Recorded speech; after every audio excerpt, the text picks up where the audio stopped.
بسم الله الرحمن الرحيم. الحمد لله رب العالمين الرحمن الرحيم صراط الذين أنعمت عليهم غير المغضوب عليهم.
أنا من مدينة حلب.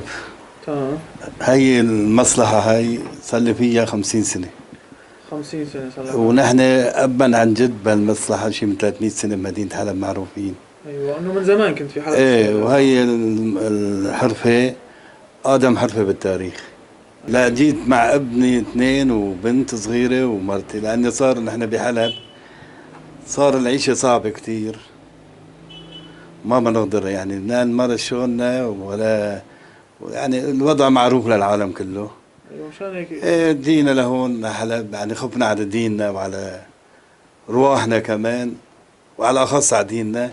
جينا لهون على غازي عنتاب، والله الحمد لله سهلت معنا هون الحكومة ودعمونا بكل شيء، رخصوا لنا الدكان وعم نشتغل بحرية، والحمد لله يعني تعوض شيء بسيط من اللي روحناه بحلب. تقريبا قريبة لحلب، فيها الحرفة هي موجودة بغازي عنتاب من قديم الزمان. ايوه، لاني بس هون انقرضت، يعني خفت، ما تمشي بسيط. أيوة. يعني مشارك بأكثر من 50 معرض في العالم دولي. حلو. بحياتي. ممتاز. لهلا ببعت شغل لبرا، عندي ورشة غير هون. ايوه. عندي ورشة بكليس بصنع وببعت لبرا. معرض كنت بمدينة حلب باعتبار انه يعني معروف بحرفتي. كنت كل وفد يجي ياخذونا نحن حرفيين، ساوي عرض للرؤساء ولكذا. حلب القديمة بحلب طبعا، بحلب القديمة، وسوينا عرض بقلعة حلب، وحضره بشار الأسد، وكان معه عبد الله جول سيادة الرئيس، وكنت عم بشتغل على حرير، وتفرج وتعجب بشغلنا، ولفني وبوسني وقال لي انتوا اهلنا وانتوا عالمنا وخلقنا. يا حيف على هذيك الايام. جينا لهون الحمد لله، يعني ما نقص علينا شيء غير يعني البعد عن البلد بس. الأزمة ونرجع لبلادنا، حسبي الله ونعم الوكيل.